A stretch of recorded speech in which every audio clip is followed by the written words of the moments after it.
percebe que o que Daniel viu numa visão futurista há quase 3.000 anos atrás já está acontecendo e se cumprindo nos nossos dias.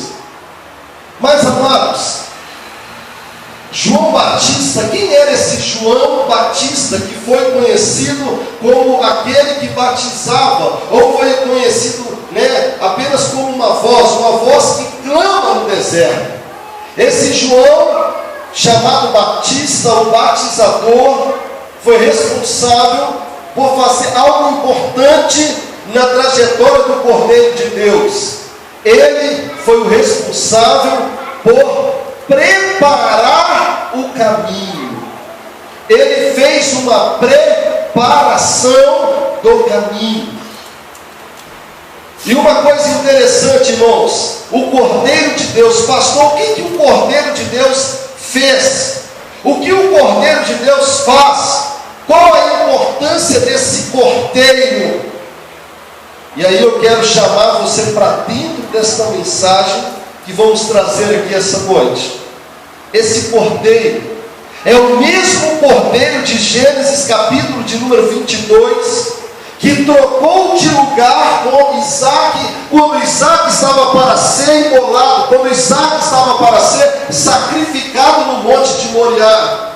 A palavra de Deus vai dizer que Abraão, ele guardou uma palavra chamada fidelidade diante do Eterno, e quando ele olhou, não vendo uma saída para o seu filho, o próprio Deus bradou no céu dizendo: Abraão, Abraão, não toques nessa criança, não faça nada com o menino, porque hoje ficou provado que você é fiel. Eis aí o cordeiro. E quando ele olha para o lado, ele vê um cordeiro que estava já travado, pronto para ser sacrificado.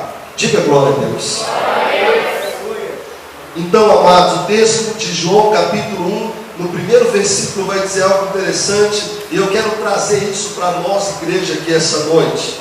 No princípio era o Verbo, e o Verbo estava com Deus, e o Verbo era Deus. Ele estava no princípio com Deus. Todas as coisas foram feitas por Ele, e sem Ele nada do que foi feito se fez. Nele estava a vida, e a vida era a luz dos homens. Diga para essa pessoa do lado assim: a luz dos homens. Amados, se o Cordeiro de Deus, se o Verbo que se fez carne é a luz que traz vida, que traz luz aos olhos dos homens, que traz luz à janela da alma, por que então a nossa sociedade está, irmãos, tão doente como está? Por que a igreja, a parte eclesiológica está tão doente? Por que líderes estão adoecendo? Por que pessoas estão dentro de uma igreja como essa, mas estão como que mortas? É preciso fazer uma reflexão, irmãos, bíblica, teológica, e trazer para o nosso contexto atual de igreja. Diga glória a Deus. Os fariseus e os saduceus foram interrogar João a respeito de quem ele era. Porque quem olhasse para ele, irmãos, a imagem, e nós carregamos uma imagem, olha para essa pessoa do teu lado, ela tem uma imagem. Você vai perceber que às vezes a pessoa do teu lado está com o cabelo escovado, ou está com o cabelo cortado, ou está com a maquiagem, e a palavra cosmo, ela também está ligada na palavra cosméticos. É interessante isso, irmãos. E o que a parte dos cosméticos faz? Eles criam imagens, maquiagem. E muitas das vezes nós convivemos com as pessoas, igual você convive, você anda com as pessoas, mas muitas das pessoas que nós convivemos nessa sociedade atual vivem de maquiagem. Vivem maquiadas. Se eu não passar aquele batom, se eu não fizer aquela escova, se eu não colocar aquele brilho nos lábios, as pessoas não vão saber quem eu sou, elas não vão me perceber. Mas João Batista vai dizer algo tremendo, igreja. Ele vai dizer que o Cordeiro de Deus, ele é a própria vida.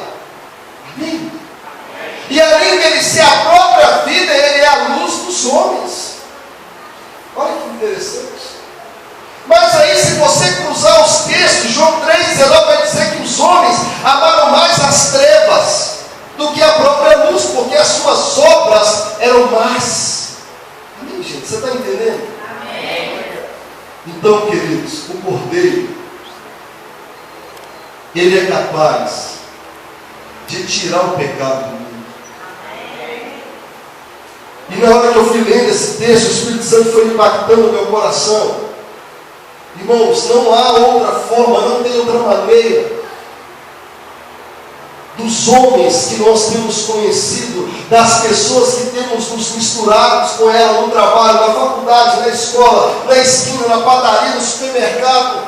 Não tem outra maneira, irmãos, dos homens terem luz, se não for por intermédio do Cordeiro. Se não for através desse Cordeiro. O Cordeiro de Deus que tira o pecado do mundo. O Cordeiro de Deus que traz luz aonde tem trevas. Por exemplo, alguém aí apaga a luz da igreja, por gentileza. Olha só, irmão, só para você ter uma ideia. Quando não tem luz, por mais que eu tente focar a visão, eu não vou conseguir, porque tem trevas. O que é trevas, pastor? É quando a pessoa está vivendo uma vida pecaminosa, uma vida emaranhada no pecado, uma vida, sabe, no adultério, na fornicação, na lascívia, na prostituição, na mentira. Pode ser. E aí vem a luz. Aí quando a luz chega, a maquiagem não vai mais ter tanto efeito, porque a primeira coisa que a luz chamada Cordeiro de Deus faz, ele restaura a alma de uma pessoa pecadora, ele traz luz na alma, ele ajusta o espírito e traz equilíbrio, e a mudança começa de dentro para fora. Disse um grande homem, escritor chamado Dr. Larry Crabb, ele fala de uma mudança interior, de dentro para fora. Não adianta você querer mudar apenas a sua parte estética. E essa luz, irmãos, ela veio para trazer graça. Diga para 4 pessoas: graça. Fala assim: plenitude. Graça, plenitude. E aí foram interrogar a voz que clama no deserto, João Batista. E alguém achava que ele era profeta. Alguém disse: você é profeta? Porque o que você está fazendo só um profeta pode fazer. Imagine um homem, irmãos, uma imagem, vestido com peles de camelo e se alimentando de mel silvestre, com uma sandália diferente das sandálias que nós conhecemos nos dias de hoje, com uma barba diferente, com um semblante diferente, um rosto queimado pelo sol, uma pessoa diferente daquela sociedade, e uma pessoa diferente da sociedade que conhecemos. E ele tinha um discurso que eu e você já conhecemos desde quando nós éramos crianças. Ele dizia uma frase que se tornou conhecida: raça de víboras. Esse era o discurso dele. Arrependei-vos e convertei-vos. E a voz dele, ele não tinha caixa de som, ele não tinha microfone, ele usava uma posição alta e o vento levava a sua voz. Por isso ele se tornou conhecido voz que clama no deserto. E a voz dele ia e batia na alma dos homens daquela época. E é uma coisa que não estamos mais vendo acontecer nos dias de hoje, na nossa geração.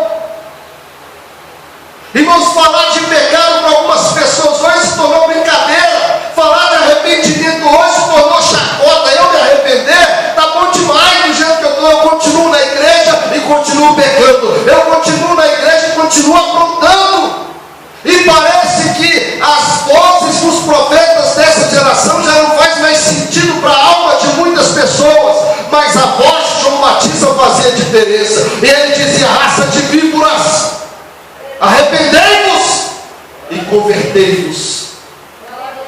E os homens vinham, aleluia. E os homens vinham, os pecadores vinham até ele, e ele estava no Rio Jordão, ele batizava as pessoas, só que ele era apenas alguém que ia preparar o caminho para o Cordeiro. E aí, quando foram interrogá-lo, alguém disse: quem é você? Afinal de contas, quem é você? E ele dizia: eu não sou profeta. Você é o Cristo? Eu não sou o Cristo. E na medida que foram interrogando, aí ele chegou no ponto que ele queria dizer. Ele disse: olha, está vindo alguém aí. Ele é o Cordeiro de Deus. E quando ele vier, ele vai retirar o pecado dos homens, e ele vai trazer luz aos homens. E a luz vai ser tão forte, ele sim é o Cordeiro, ele é o Messias. E vocês fiquem sabendo de uma coisa: eu não sou digno nem de desatar a sandália dos seus pés, de tão importante que ele é, porque eu falo de coisas da terra, mas ele vai trazer algo lá de cima, lá do céu. Ele vai trazer coisas tremendas lá do alto para nós.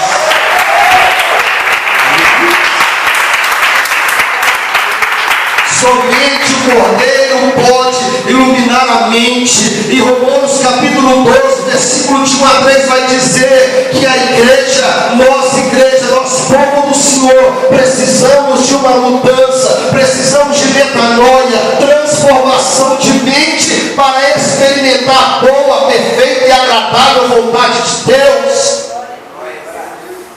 Se não houver transformação, não vai haver mudança. E a transformação começa por uma mudança de mente. Mudar a mente tem a ver com mudança de hábitos. Foi o que eu pude ver hoje em alguns apartamentos que eu bati na porta. Alguns apartamentos eram maravilhosos, algumas casas lindas, irmãos, plantas lindas. Até estava me lembrando da minha esposa, vi lá samambaia chorona, vi tantas plantas bonitas, irmãos. Mas em consequência, em alguns corredores que a gente andava, a gente via tristeza, e tristeza, e tristeza, e tristeza, e dor, e opressão. E agora eu quero que você entenda qual foi a sociedade que esse Cordeiro encontrou, irmãos. Amado, você não pode apenas passar pela Bíblia, você tem que entender qual era o contexto, qual era o cenário. Que tipo de pessoas Jesus encontrou, irmãos? Assim que ele termina de ser batizado no Rio Jordão, e aí ele faz uma mudança estratégica. Você sabe, ele deixa Nazaré e vai para Galileia, dos gentios, e aí ele inicia o seu ministério. Qual eram as pessoas com quem Jesus se encontrava? Quem era o povo que Jesus esteve com ele? Primeiro, o povo que Jesus ministrou para eles não tinha comida em casa. Você sabia disso? Quem sabia disso? Faz assim, deixa eu ver. As pessoas não tinham alimento, irmãos. As pessoas eram flageladas.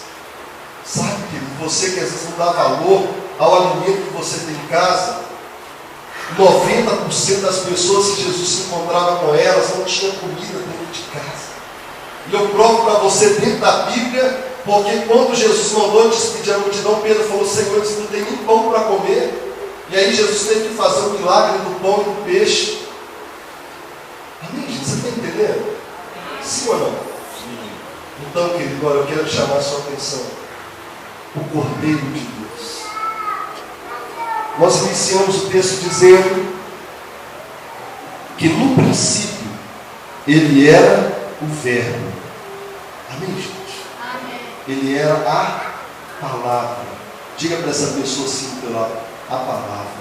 Despeça sua mente na amém? Olha, presta atenção, fala assim: ele era a palavra. Só que aí o texto vai continuar dizendo: e o Verbo estava com Deus, e o Verbo era Deus, e ele estava no princípio com Deus. Só que aí, no outro, você vai dizer que o Verbo se fez carne. Ele veio até nós. Amém, gente?